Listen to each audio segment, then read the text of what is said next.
I, a 25-year-old male, landed my first job when I was 17, working the night shift at this sketchy gas station on the edge of town.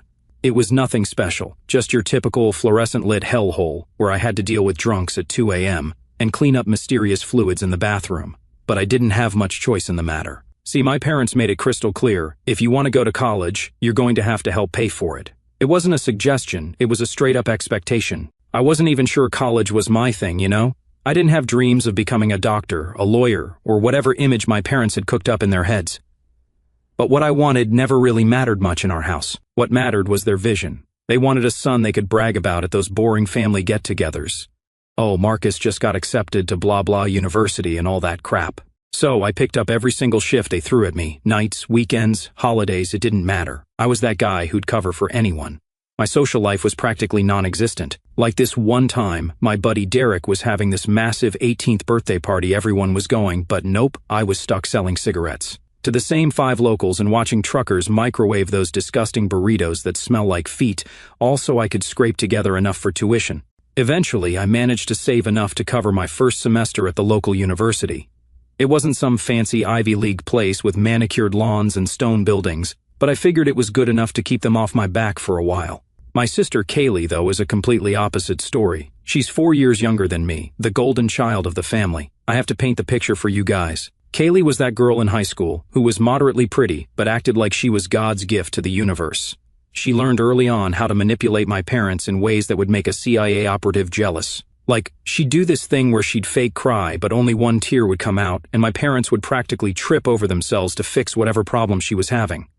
It was actually impressive, in a messed up way. While I was getting robbed at gunpoint, yeah, that happened twice, and dealing with creeps hanging around the gas pumps at 3 a.m., she was busy complaining about how boring high school was and how her friends were going to beach houses for spring break.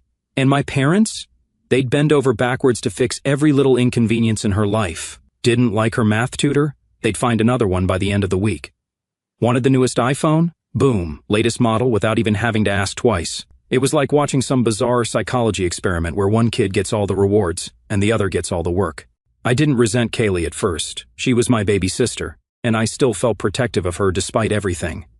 But as time went on, it became painfully obvious my parents didn't just love her more. They straight up idolized her. They'd sit around at dinner dissecting her minor accomplishments like she just cured cancer, while my 12-hour shifts and decent grades barely registered as conversation topics.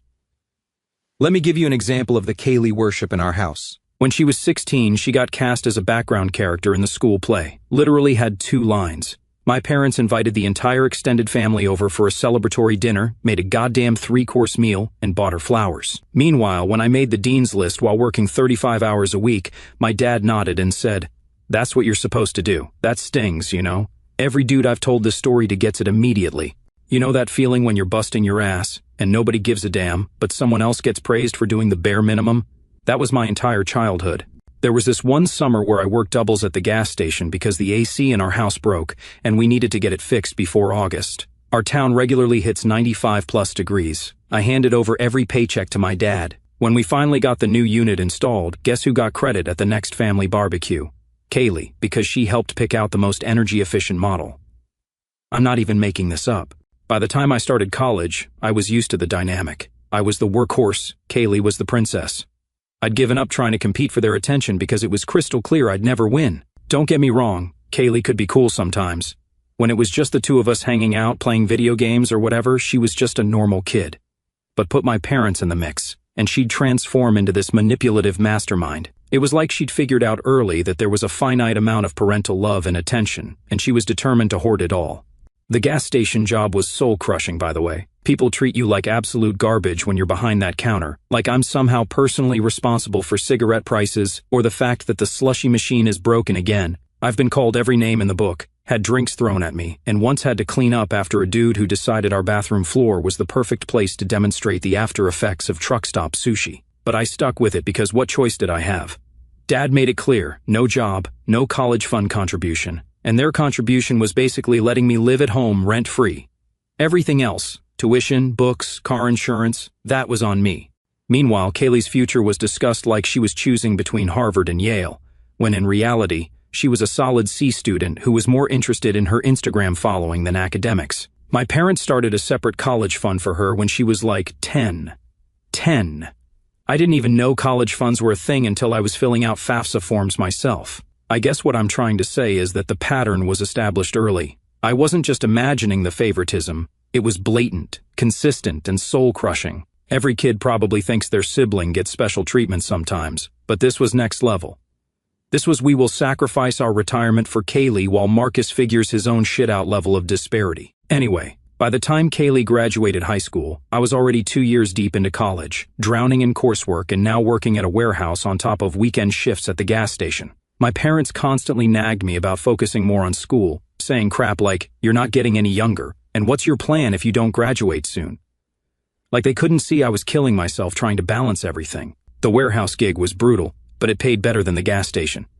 Instead of dealing with meth heads trying to steal Red Bull at 3 a.m., I was now throwing around 50-pound boxes for 10 hours straight. My back felt like it was 80 years old, but whatever. Money is money when you're paying your own way through school. Kaylee's college prep was a whole different universe.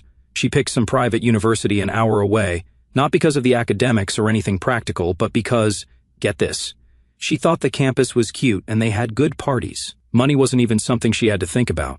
My parents covered everything, like, seriously, everything. Tuition, covered. Textbooks, covered. Meal plan with unlimited access, yep.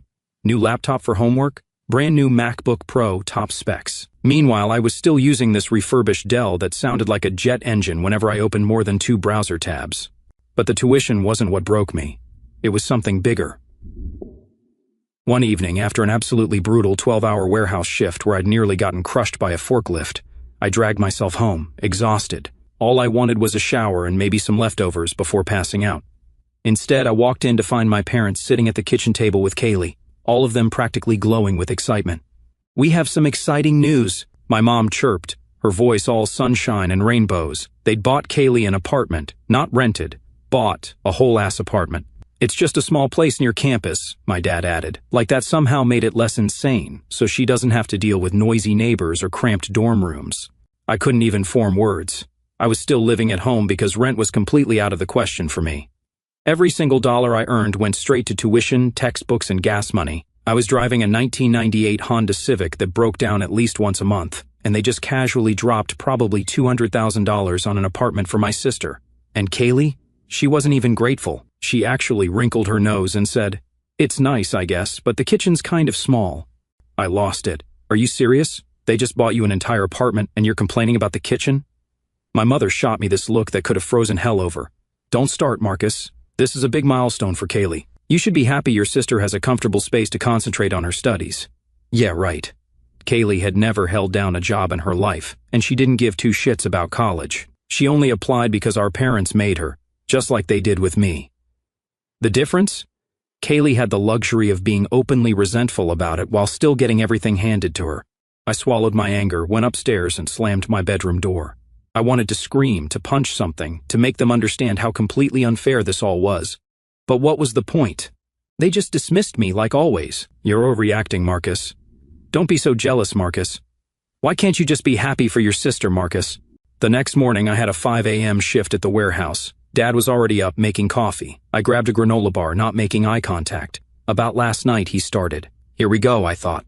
"I think you owe your sister an apology. She was really excited about the apartment and you ruined the moment." I nearly choked on my granola bar.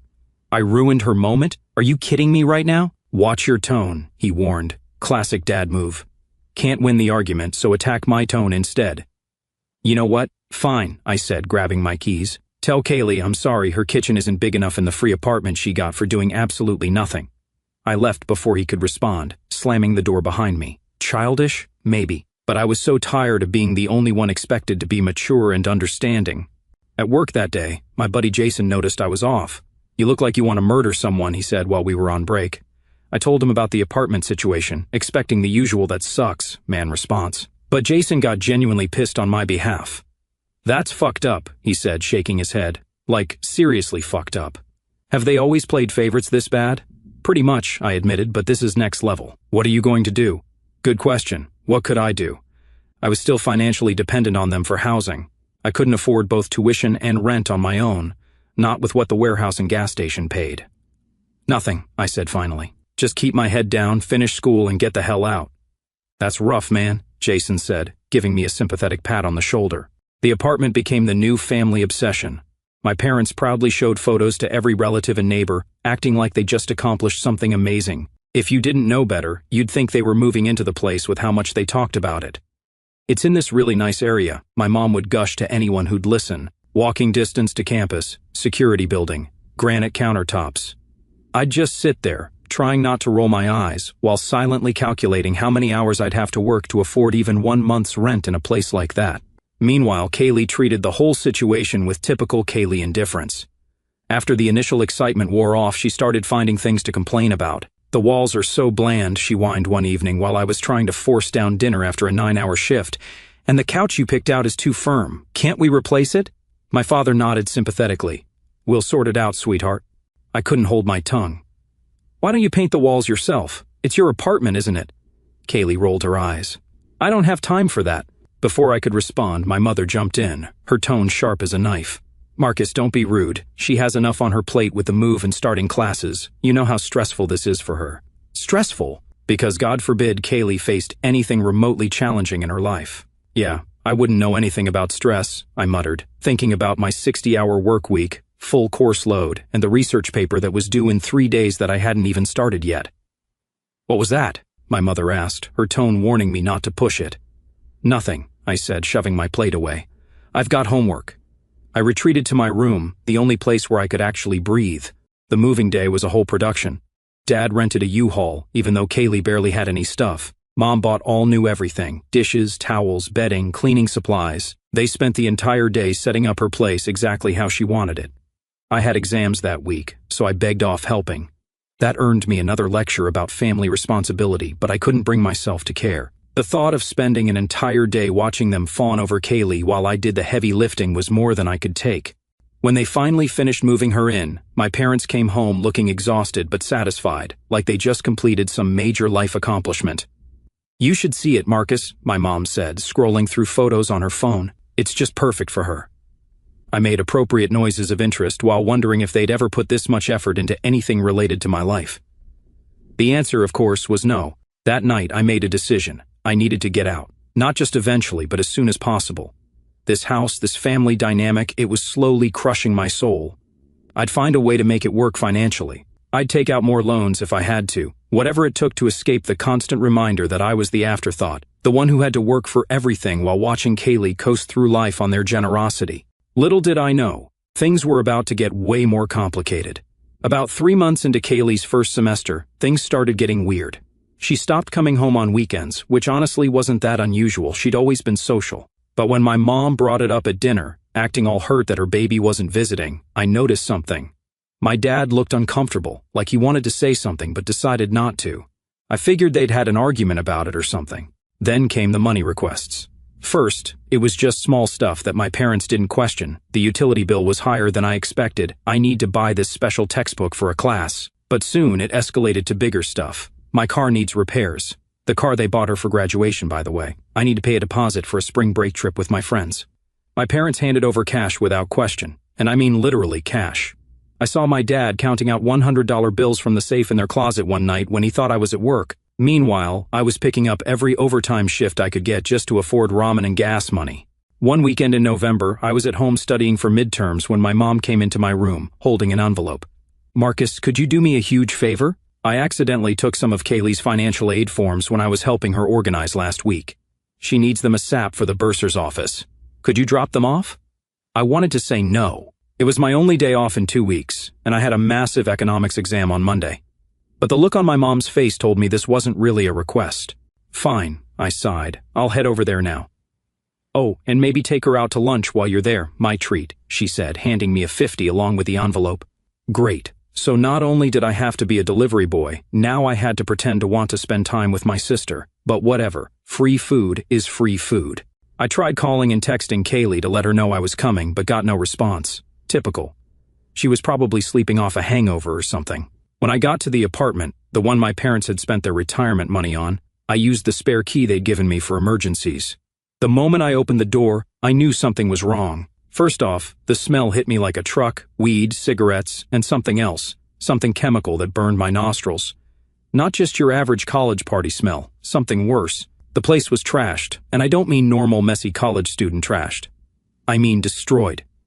Empty beer cans and pizza boxes littered the living room. The fancy white couch my parents had bought, that Kaylee complained was too firm, had burn marks all over it. There were stains on the carpet that I didn't even want to identify. And there, passed out on that couch, was some stringy-haired dude I'd never seen before, shirtless, covered in terrible tattoos, skinny to the point of looking sick. He was dead to the world, one arm hanging off the couch, the other clutching a nearly empty bottle of Jack. I heard the shower running and figured Kaylee was in there. I kicked the couch, and the guy jolted awake, eyes bloodshot and unfocused. "Who the fuck are you?" he slurred. "I'm Kaylee's brother. Who the fuck are you?" I shot back. I'm not a confrontational guy usually, but something about this dude set off every alarm bell in my head. He smirked. "I'm Tyler, her boyfriend." Boyfriend? Kaylee hadn't mentioned any boyfriend. This guy looked at least 25, with badly done tattoos, and now that I could see his arms better, track marks visible on the inside of his elbows. My stomach dropped. "How long have you been staying here?" I asked, looking around at the disaster zone that was supposed to be my sister's study space. "About 2 months," he said casually. "Your sister's cool, man, real generous." He laughed, like there was some joke I wasn't getting. Before I could respond, Kaylee emerged from the bathroom wrapped in a towel. She froze when she saw me. "Marcus, what are you doing here?" Her voice was high, panicky. She looked thinner than I remembered, with dark circles under her eyes and a scabbed-over sore at the corner of her mouth. She looked rough, really rough. "Mom sent me with your financial aid forms," I said slowly, taking in her appearance. "What's going on here, Kaylee?" "Nothing," she said quickly. "Tyler's just visiting for the weekend." She shot him a warning look. "That's not what he said," I replied. "And what's that?" I pointed to a small metal pipe and what looked like a small baggie of crystals on the coffee table that I hadn't noticed before.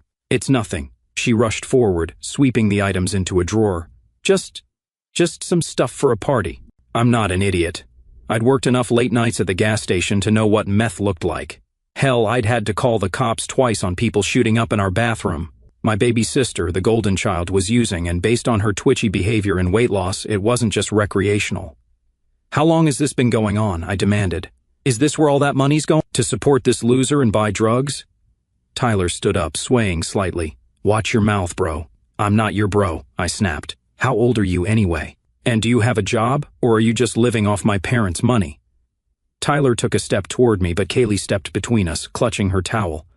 "Please, Marcus, don't make a big deal out of this. Tyler's just going through a rough patch and I'm helping him out. We're careful, I swear." "Careful, Kaylee? That's meth. There's no careful with that." I looked around the trashed apartment. The apartment my parents had sacrificed for, had bragged about, had thrown in my face as an example of their support, all while their precious daughter was funding a deadbeat's drug habit and getting pulled into addiction herself. "You need help," I said finally, "and Mom and Dad need to know about this." "No," she shrieked, grabbing my arm. "You can't tell them. They'll kill me. Please, Marcus, I'll clean up. I'll get Tyler to leave. Just please don't tell them." Tyler laughed from the couch. "Baby, you know I'm not going anywhere. We had plans, remember?" He gave me this smug look that made me want to punch him. For a moment, I felt that protective instinct toward my sister. But then I remembered how my parents always favored her while criticizing me for minor things like a B- grade. She dug herself into this. I gave Kaylee 1 week to clean up the apartment and get rid of Tyler, or I'd tell our parents everything. She promised to fix it, while Tyler dismissively told me to leave. I warned her about the path she was on before leaving. In the car, I debated whether to tell my parents immediately. Would they even believe me, or would they somehow blame me? Kaylee texted, begging me not to tell them, promising to handle it. During the drive home, I kept replaying the scene, the trashed apartment, Tyler's smugness, Kaylee's desperation. At home, Mom asked about Kaylee. I kept my responses neutral, hiding my discovery. She mentioned sending Kaylee care packages, which reminded me how differently we were treated. I almost laughed, thinking about what kind of stress Kaylee was actually dealing with. Over the next few days, I wrestled with what I discovered at Kaylee's apartment. The drugs, Tyler, the complete disaster she'd made of the place my parents had bought her. I checked in with her, but her responses were vague. "Working on it, need more time, it's complicated." By day 5, I knew she wasn't going to handle it. I decided to keep quiet for now. Maybe she'd surprise me. Maybe she'd get her shit together. But deep down, I knew better. Meanwhile, I was drowning in work and school. Between warehouse shifts, gas station weekends, and midterms, I was barely functioning. Something had to give, and unfortunately, it was my economics class. I bombed the midterm, complete failure. I knew it was coming, but still, seeing that F on my student portal hit hard. I didn't tell my parents right away. What was the point? They had never cared about my struggles before. But then my professor emailed my dad, apparently still listed as my emergency contact. When my dad confronted me, I explained I was working 50+ hours while taking a full course load. "You need to make school a priority," Dad said. "You're wasting time and money." That's when I snapped. All the frustration about Kaylee's apartment came pouring out. "Who's wasting money? Mine? You're not paying my tuition, but you bought Kaylee a car and an apartment." Mom walked in during the argument. "Don't start that again. Your sister is going through a difficult time. You have no idea. You want to know why I failed? I found your precious daughter's apartment trashed, with her jobless boyfriend doing meth. That's where your money's been going." They didn't believe me. Dad grabbed his keys, and they went to see for themselves. Hours later, they returned, looking devastated. "You were right," Dad admitted. "It's worse than you said." Yet, even then they made excuses for her. "This isn't Kaylee's fault. That boyfriend took advantage of her," Mom insisted. "She chose to start using. She chose to let him move in and lie to you." "You don't understand addiction," Dad countered. "She didn't choose this. They focused entirely on getting Kaylee into rehab, bringing her comforts, while I worked double shifts trying to salvage my grade." A month later, Dad confronted me again about my continued academic struggles. "Kaylee has an addiction. The counselors say she was self-medicating. We failed her," Mom explained. "And what about me? I'm exhausted. Her problems matter, mine don't." "Kaylee's situation is medical. Your grades are about effort," Dad said. The injustice hit me hard. She destroys a $200,000 apartment doing meth and gets sympathy. I struggle with one class while working 2 jobs, and I'm lazy. Nobody said you're lazy. Kaylee didn't choose her situation. Stop. She absolutely chose this. You've never set boundaries for her. Your sister is fighting for her life, and you're making this about you, Dad shouted. No, you made this about me. You've always expected me to be responsible while never actually supporting me. I'm done trying to earn your approval, I declared. I'm dropping out. Dad's face turned purple. You're a failure. Even with her issues, at least she's fighting. You're just quitting. Something inside me broke. My sister was a meth addict who destroyed their apartment, yet I was still the disappointment. That night I decided to move out rather than drop out immediately. When Dad tried guilt-tripping me the next morning, I challenged him to name one thing they'd done for me comparable to what they'd done for Kaylee. We let you live here rent-free. Wow, bare minimum parenting. Meanwhile, Kaylee gets everything without consequences. That's different. She's sick. And I've been drowning for years while you make excuses for her. I couldn't take it anymore. I moved out that weekend, found a room in a shared house, switched to part-time status, and changed my major to computer science. For the first time, I was making decisions for myself, not to please my parents. Fast forward about 2 years, life took a major turn. After I moved out, I finished my CS degree with honors while working both jobs and living in that crappy shared house with 3 random dudes. Eventually, I landed a decent job at a tech startup as a junior developer. For the first time, I was making decent money doing something I actually enjoyed. I upgraded from the shared house to a small 1-bedroom apartment. I also started dating this hot girl named Mia from the UX team at work, and even adopted this weird-looking shelter mutt I named Baxter. Pretty sure he's part lab, part corgi, part who knows what. Things with my family stabilized into what I'd call a distant but functional relationship. We did holidays together and occasional family dinners but kept conversation superficial. Kaylee went through rehab. She had 1 relapse about a year later but seemed to be doing better, taking community college classes and working part-time at a coffee shop. My parents seemed humbled by the whole experience. They weren't as blatant about the favoritism anymore, and they actually showed some interest in my career. I think seeing their golden child fall so hard forced them to reassess some things. Then came the phone call that changed everything. It was a random Tuesday evening. I'd just gotten home from work and was about to take Baxter for a walk when Dad called. His voice sounded strained as he asked if we could talk. It turned out they were having financial difficulties. Specifically, the bank was threatening foreclosure on the house. Between Kaylee's rehab costs, which insurance only partially covered, the massive loss they took selling her trashed apartment, they recouped only about 40% of what they paid, and dipping into retirement, taking a second mortgage, they were about 3 months behind on payments. This is where it got rich. Dad asked if I could help them out with about $15,000 to get current on their mortgage plus more for other debts. After years of working at that disgusting gas station, after being told I needed to contribute while Kaylee got everything handed to her, after finally building my own stable life, they wanted me to bail them out. I'd only been at my job for 8 months. That amount would have wiped out my entire emergency fund, and then some. When I asked why Kaylee couldn't help, Dad got defensive. She's giving what she can, but she's still getting back on her feet. Always the excuses for Kaylee. After a long talk with Mia and a sleepless night, I drove to my parents' house. They looked hopeful when they saw me, clearly expecting a check. Instead, I told them straight up that I wasn't giving them the money. Mom started with the guilt trip, but I cut her off. I explained that bailing them out wouldn't fix the real problem. They'd never learned to live within their means or set proper boundaries. They'd spent decades giving Kaylee whatever she wanted while expecting me to fend for myself. Now that consequences had finally caught up, they were turning to me, the kid they never supported, to save them. When they tried to argue it wasn't about Kaylee, I pointed out that the foreclosure was happening precisely because they'd overextended themselves for her. I told them I loved them and would help with emotional support or resources, but I wouldn't enable the cycle anymore with cash. It was the hardest thing I'd ever done, but also the most necessary. The fallout was exactly what you'd expect. Mom called, crying. Dad sent angry texts, accusing me of abandoning family, and Kaylee, who they obviously told, messaged, saying I was heartless. For a while, I questioned my decision, but Mia reminded me that boundaries aren't heartless, they're healthy. My parents eventually sold the house and moved into a modest 2-bedroom apartment. Dad found a better-paying job with less prestige. Kaylee had to get a roommate and work more hours. They were humbled but surviving. Our relationship changed permanently after that. There's a distance now that wasn't there before, but it's healthier than the dysfunctional closeness we had. They know I won't be manipulated anymore. Meanwhile, Mia and I got engaged last summer and bought a small house with a decent yard for Baxter. Nothing extravagant, but it's ours, paid for with money we earned ourselves. Sometimes I look around and can't believe how far I've come from that exhausted kid, working night shifts and cleaning up mysterious fluids at the gas station. My chosen family has grown stronger over the years. Friends from work, neighbors, Mia's awesome parents who've welcomed me without question. We have game nights, cookouts, people who help without keeping score. It's what family should be, supportive without manipulation. Thinking about starting our own family soon brings up complicated feelings about parenthood. I know exactly what not to do. Don't play favorites. Don't make one kid work while giving everything to another. Don't dismiss legitimate struggles. But the positive model is harder to envision.